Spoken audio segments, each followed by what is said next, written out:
Hello, my beautiful people. Can you imagine that the very Earth we live on today, the one that gave birth to humanity and millions of other species, was once nothing more than a boiling ball of lava? A planet without oceans, without life, and without an atmosphere. So, how did this burning rock transform into the blue and green world we know today? Where did water come from? And how was the moon formed? To understand this, we need to go back even further, to the birth of our sun and solar system.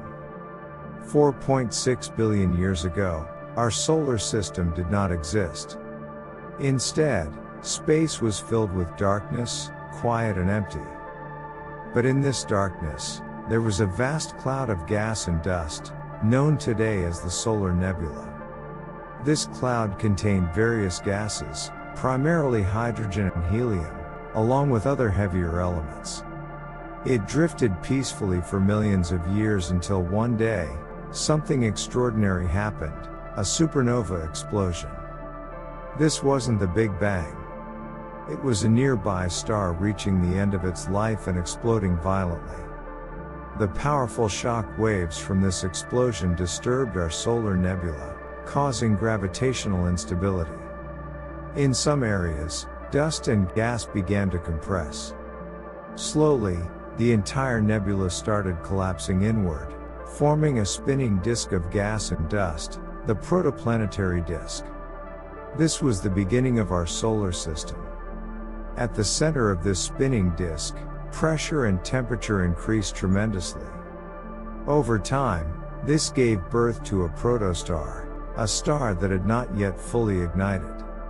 As more and more gas was pulled in, the core of the protostar grew denser and hotter. Then, something remarkable occurred: nuclear fusion began.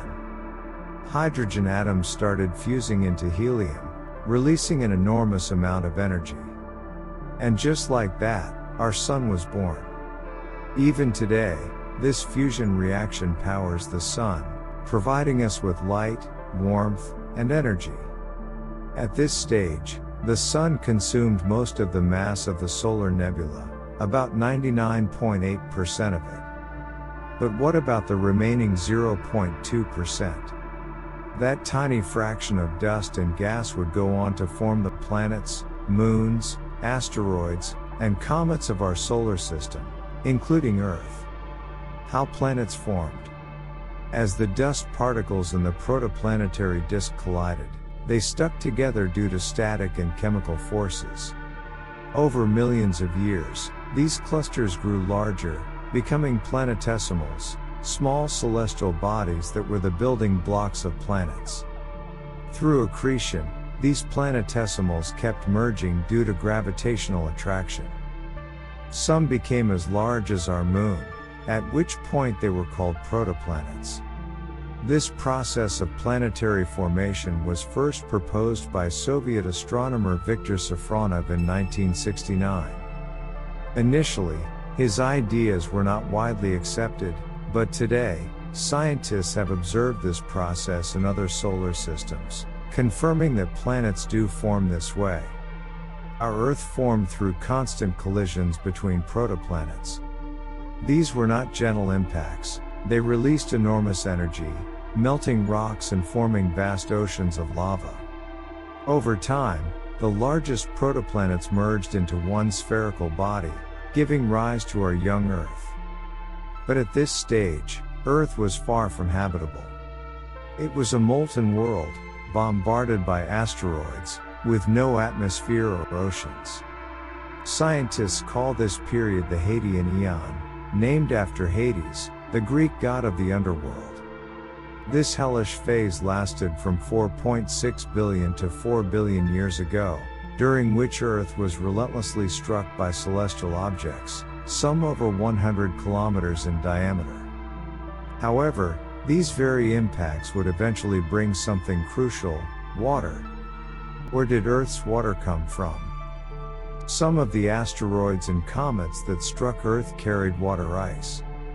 These icy bodies originated from the solar nebula, where tiny ice crystals had formed.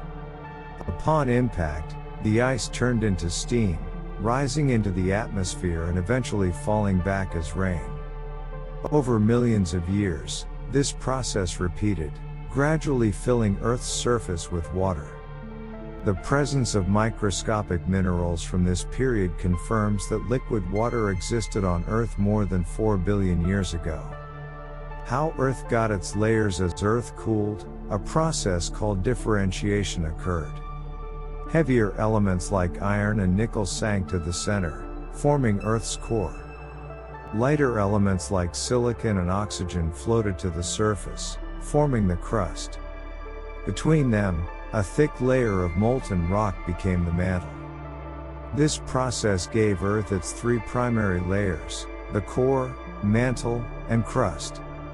The core remained incredibly hot, up to 6,000 degrees Celsius, due to gravitational pressure and radioactive decay of elements like uranium. Meanwhile, the outer core, made of liquid iron, generated Earth's magnetic field, which would later protect our planet from solar radiation. The formation of the Moon. But Earth wasn't alone for long. Around 4.5 billion years ago, a Mars-sized protoplanet named Theia collided with Earth. This impact was catastrophic. It melted Theia and much of Earth's surface. The cores of both planets merged, while debris from the collision was ejected into space. Over time, this debris coalesced into a single body, our Moon. This theory, known as the giant impact hypothesis, is strongly supported by evidence from Apollo moon rock samples. Their chemical composition closely matches that of Earth's mantle, suggesting that the Moon was once part of Earth itself. But what's truly fascinating is that this collision may have been essential for life. It tilted Earth's axis by 23.5 degrees, creating seasons and a stable climate. It gave Earth a stable rotation, preventing extreme weather changes. It created ocean tides, which helped early life transition from water to land. Without this event, life as we know it may never have existed. Earth becomes stable after the Moon's formation. Earth began cooling further. As the planet stabilized, volcanic activity released gases like carbon dioxide, methane, and ammonia. These gases formed the early atmosphere, though it lacked oxygen. As temperatures dropped, water vapor condensed into clouds and rain fell for millions of years, forming Earth's first oceans. With liquid water, a stable atmosphere, and protection from the sun's radiation, the stage was set for the next major event, the emergence of life. But that's a story for another time.